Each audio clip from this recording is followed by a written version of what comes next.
my hearings, here, so it will be much better for you.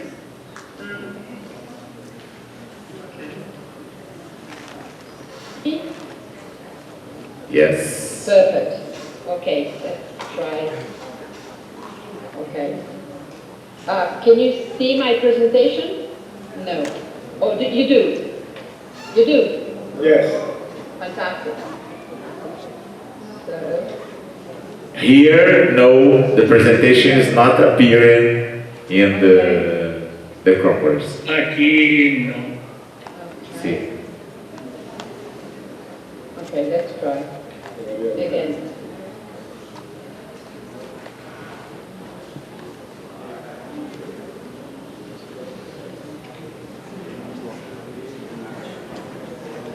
Can you see it now? Ahora sí. Perfect. See, Stefania. Okay, let's start. I want to thank you all for the invitation, my great friends in Brazil, and I want to thank also Elio and Jose because they introduced very interesting topics that are very much connected to what I'm going to say. So it will be very easy to follow what I'm going to say. But now we must go on. Perfect. So I wrote some text so the translator can read it also. So probably it will be easier. So I'm going to talk about morphophysiology and how this approach can be useful for tree risk assessment and tree stability assessment. So trees are fully described by their form. Form is the plastic and dynamic expression of the coherent, logical, and consequential relationship between the tree and its context. Through the study of the form, we can analyze the present of a tree, understand its past, and predict its future, because we know the rules that are behind. I hope we go on. Yeah. The trees are sedentary elements, living beings.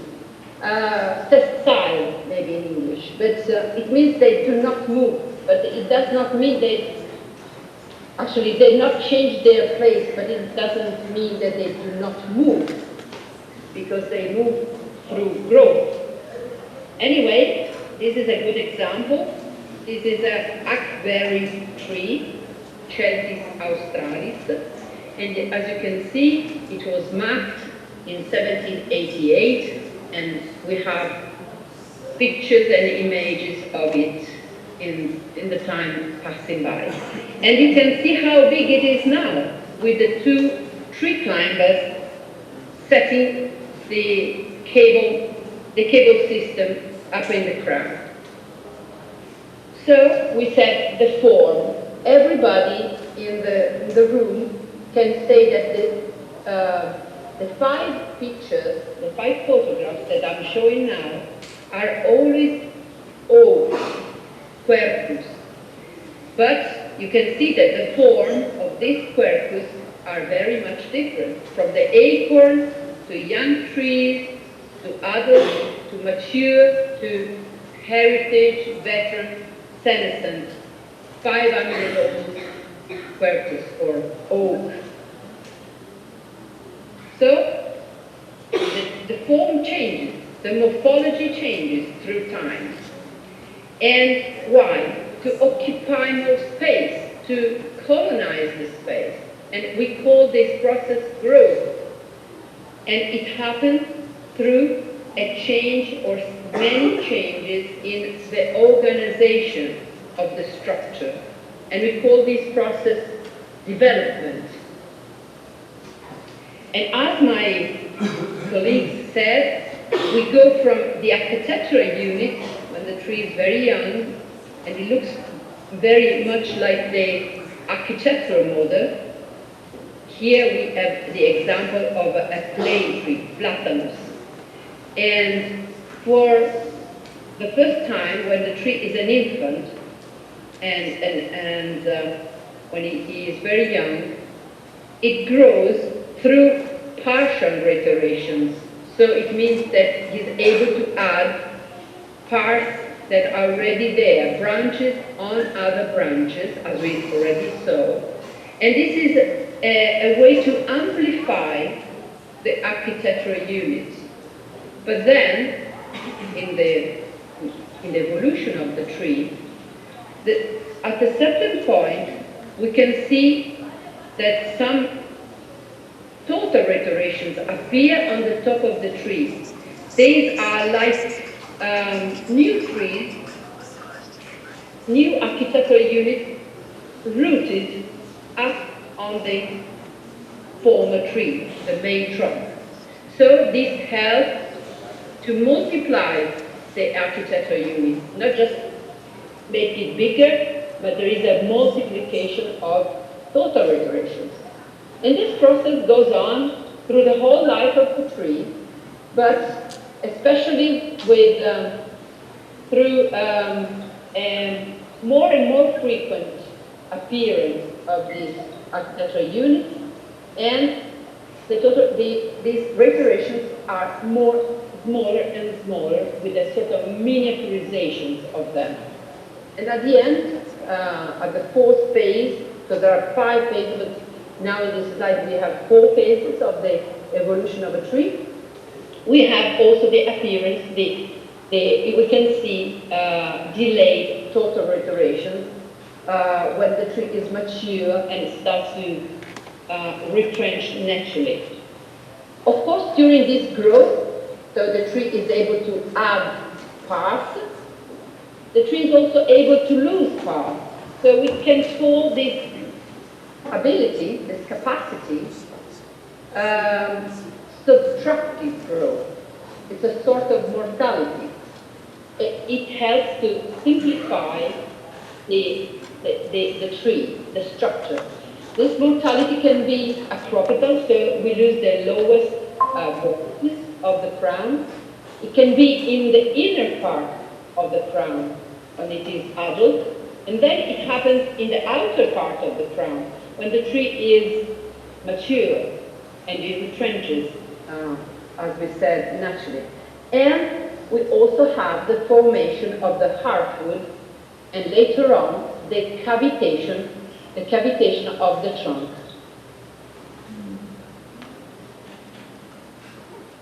So this is just examples of what I've just said. We have the tree can lose parts, can shade parts, and this physiological subtractive growth is qualitatively and quantitatively predictable, integrated into the morphogenetic process of the tree, and in accordance with the sequence of development. As we saw earlier, Campo studied the 10 stages of development, and I will use them partially to explain the evolution of the tree. So during the growth of the tree and development, we have different physiological subtractive growth, rhodoptosis, heartwood, cavitation, and also shading big branches. But this is totally and completely physiological. And then we also have another kind of subtractive growth. It's traumatic. This is after a storm, a very strong windstorm in my town. And in that case, the subtractive growth is qualitatively predictable, not integrated into the morphogenetic process of the tree, but in accordance with the sequence of development. Because you can see that the structure, the main structure of the tree is still there.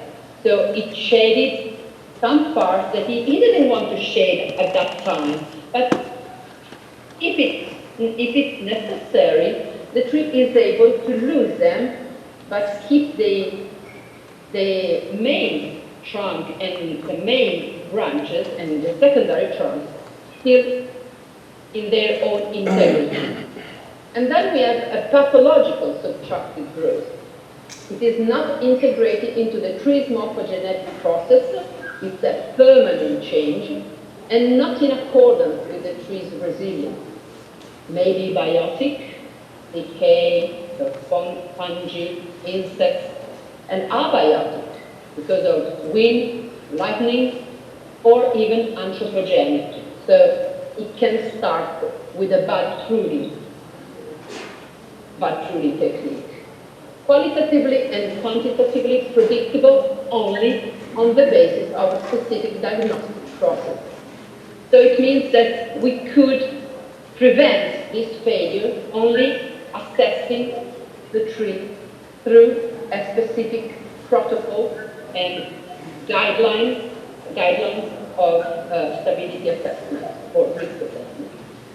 And these are failures otherwise unpredictable that are not in the ordinary program of development of the tree. So we can say that during the different phases of the tree, we have these three subtractive growth, so failures, of course, that can be very probable, or not so probable during the different phases of the tree's life. For example, the physiological subtractive growth is highest when the tree is, as we said, retrenching or having a sort of dieback, natural dieback. So it reduces its own dimensions. And it does it through losing parts. But the adult tree, so what is the stage 7, 8 in Rainbow scale, the adult tree is the one that shows the most probable pathological subtractive growth. So this tree should be the first to assess if we want to assess our trees, our population in our cities, and maybe we do not have the resources to assess all of them, then we have to make a choice. I suggest to start with these three, of course. So we already talked and heard about hormones. We can say that the form of a tree that changes through time is a sort of dynamic balance. Of course, the tree does not do any categorization of this, but it helps us to better analyze the tree behavior. And so this dynamic balance is made of a hormonal balance, an energy balance, and a mechanical balance. So the trees need to develop, to grow, and to be stable, to mechanically be stable. And we can also say that this concept, in other words, if you look, I don't know if you see my mouse moving on the screen, maybe not. Anyway, the green circle, big circle, is about the first two phases of the life of a tree, the infancy and the youth. And in this moment of the life of the tree, we have a sort of hormonal primacy. If we lose, as we already have seen through José Manuel's presentation, if we lose the apical dominance, then we have problems. So there are no mechanical problems, there are no energy problems at this stage, but hormones are the most important of the three aspects. If we go to the last phases of the tree's life, so when the tree is mature and when the tree is senescent, then the energy can be a problem, could be a problem. So usually these trees are not very much vigorous, and if we prune them incorrectly or something happens to them, sometimes we will lose them totally. But of course, it's in the middle of their life that mechanics is the most important aspect Why? For many reasons, but mainly because the tree reached the biggest dimensions of itself. And we have no time to go through the strategies, of course, because very quickly we can go on saying that when the tree is an infant, the strategy is to grow in height, so apical dominance, and building the trunk, the main trunk. Then, when it is young, it wants to grow in volume and build the crown. Then, when it is adult and mature, he wants to last in time, can last for centuries, we know. But first, with the crown renewal, losing parts and adding parts, and then with a crown reduction. At the end, at stage 10 of rainbow stages of development, then we can have a crown reconstruction with, and this is typical of veteran trees, heritage trees, or monumental trees. I don't know how do you call it in Brazil, but for example in Italy we call them monumental, and in the UK they call it them veteran trees and heritage trees. So, using this approach, the morphophysiological approach to the tree, of course we don't study only, or we don't assess only the crown, we also have the opportunity to relate the crown to the root system. And this is thanks to rainbow studies and observation. And of course we have a very early stage when the vigorous taproot is growing. Of course, I have to say that this is mainly for broadleaves trees, and not so much for conifers or conifers tree or evergreen, but mainly conifers. This is for broadleaves, evergreen or deciduous, but broadleaves. And secondly, when the tree is young, we have the formation of superficial roots, horizontal roots, and we can see the formation of new secondary taproots going on, while we have the centrifugal mortality and heartwood formation. We also have the that the taproot, the main taproot, is not much functional anymore. It starts to decay, and later on it will be gone, totally decayed, and oxygen can get in and helping the tree in renewing itself and recycling itself. So, of course, this is what I said a second earlier. I have here an interesting tomograph image. This is typically what you see if you make instrumental accession with the sonic tomograph, while the tree has an internal cavitation, so it's hollow inside. This is what we have, but it's not dangerous at all or hazardous at all. So, we saw earlier on we talked about total restoration. So in reality, you have secondary trunks that are connected through the stipe along the main trunk with a cambium column coming from the stipe, coming from above, joining through the buttress the superficial roots. See? And if you go closer, you can see it clearly. This is a cambium column, this is the buttress going into the soil. And if you cut the tree in a cross section, you will see that the annual rings are not any more circular, because they are thinner somewhere and thicker in some other places. And so this helps to form the cambium columns. And here is the main trunk and the changes in the main trunk. When the tree is young, it has a circular cross-section, it's a sort of cylinder.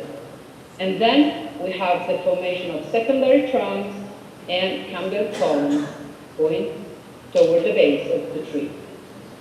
And going on with the stage 8, 9, you can observe that the tree inside is hollow or totally decayed, and only the outer part of the main trunk and the tree is working and with a high active metabolism.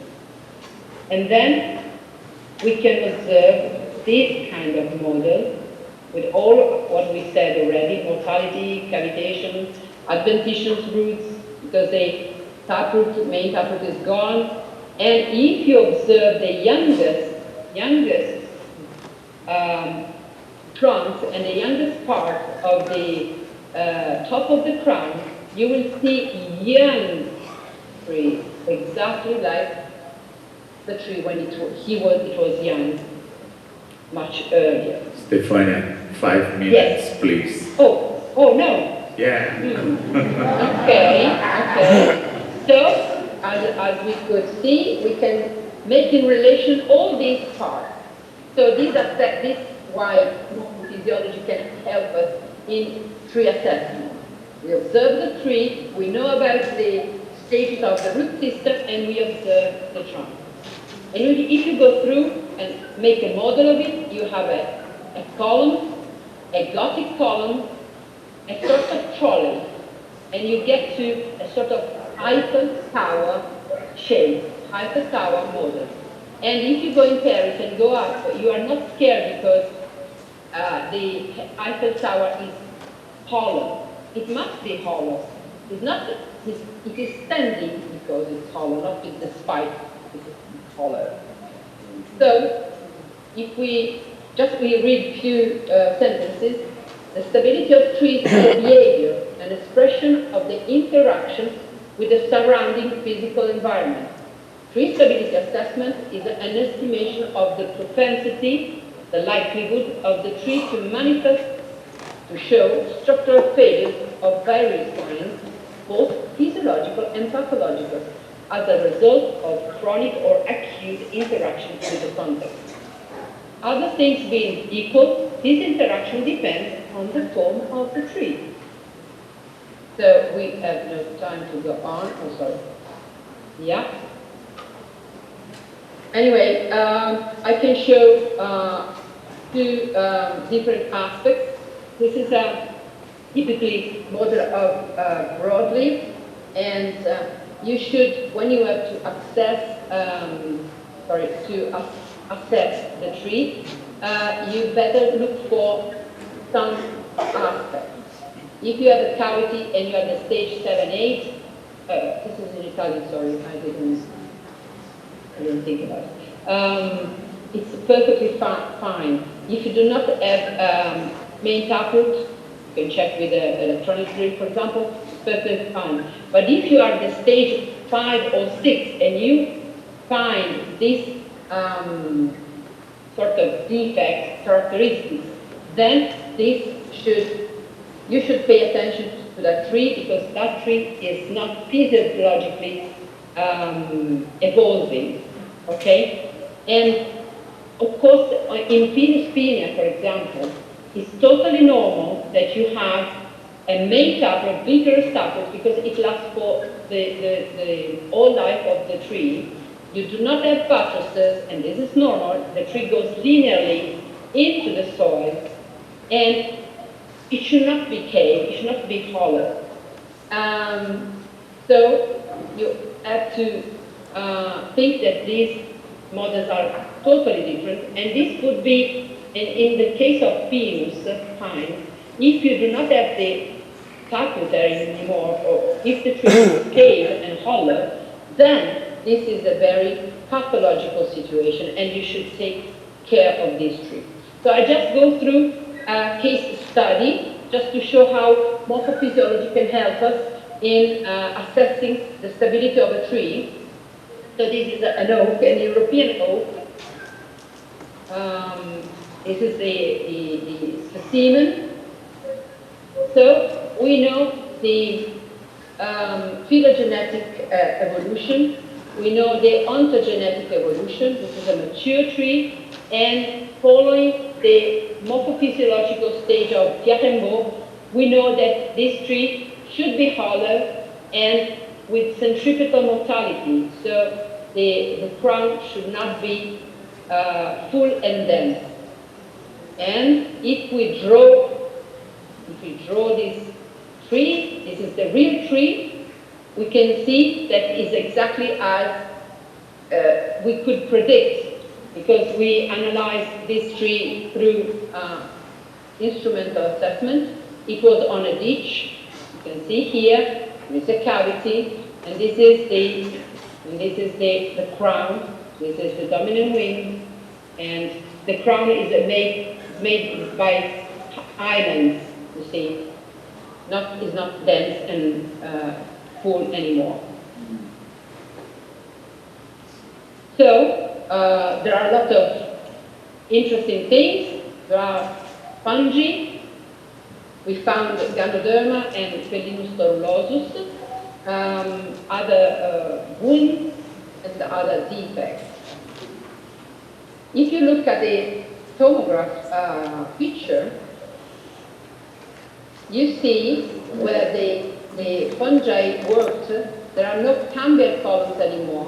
Campbell columns are where the crown wood is, here and here mainly. And we also pulled the tree. And if you go to the results of the pulling test, you can see there are many numbers, very different one to the other, both for the tipping stability safety factor and for the breaking stability safety factor. Okay, so because we measure the likelihood of failure both by breakage and by tipping or uprooting. So if we combine what we found through the pulling test, where the lowest breaking stability safety factors and lowest tipping stability safety factors are, of course we have here in the cross section, and here you can see the lowest tipping stability safety factor, and here is the level where the sonic tomograph was measuring. Then you get to this. You can see easily the Campbell columns and the Campbell bridges that are connecting different Campbell columns, and the fungi and the weakest parts are between the Campbell columns, not on the Campbell columns. They are here and they are here. And so we get to the Eiffel Tower shape. So it's a very good example to see how morphophysiology, so a visual assessment following the morphophysiological approach, can help us in assessing that a tree like this, with cavities, with mushrooms, with a lot of sort of defects, again, we can say characteristics more than defects, a tree like this, I was saying, is stable enough, and we can keep it for many other years. Of course, this is my last slide. I want to say that, of course, this kind of trees must be assessed and monitored once in a while. We cannot just leave them and assess it once. This is, of course, obvious. But I think that the morphophysiology is a good approach to decide where put our resources, as our resources are not indefinite. So thank you everybody. I'm very happy to be with you, and I'm ready for questions. And I hope that the connection with Rosanna will work. Thank you. Thank you very much, Stefania. E para moderar o debate, eu convido o colega e amigo Luiz Otávio de Lima Pedreira. Luiz Otávio é engenheiro florestal há 40 anos, tem mestrado profissional em biodiversidade em unidades de conservação pela Escola Nacional de Botânica do Jardim Botânico do Rio de Janeiro. É arborista certificado da ISA e trabalha como engenheiro florestal na Secretaria de Meio Ambiente da cidade do Rio de Janeiro e também é o nosso secretário regional. Ele é o relator das normas da ABNT e muito importante nisso. Antes do Luiz Otávio pegar a palavra, nós vamos passar para que vocês, os amigos de fora do Brasil, conheçam a nossa anfitriã, a presidente do Congresso Brasileiro de Arborização Urbana, Eliane Guaraldo. Muchas gracias, estamos muy agradecidos por su conocimiento compartilhado con nosotros. Disculpen mi malo español, portuñol, y agradecemos por todo. Stefania, thank you very much for your availability and sharing with us all your knowing. Thank you. Luiz, agora é com vocês.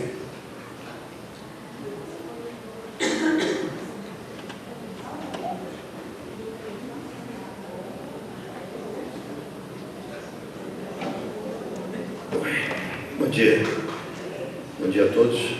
Deixa eu fazer uma coisa antes de começar. Só um momento, eu vou fazer algo antes de começar.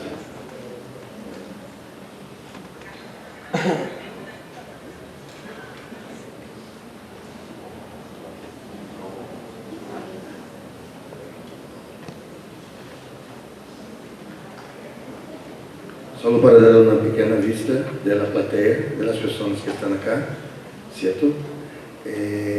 Stefania, agora a senhora que faz a tradução, não está ouvindo? Não se ouve. Cambiou algo. Alô, alô, estão ouvindo? Soltou o fio. Agora? Agora sim? Não, aunque não. Todavía não. Só um momento.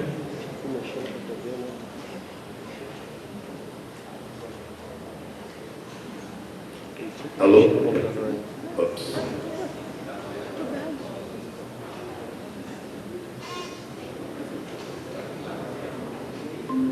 Se oye ahora. Sí. Agora sim. Agora sim. não, ok. Agora sim. Arrivederci. Entonces, la señora que ha hecho la traducción, Estefania, no, aunque no. Luis, we are not able to hear you.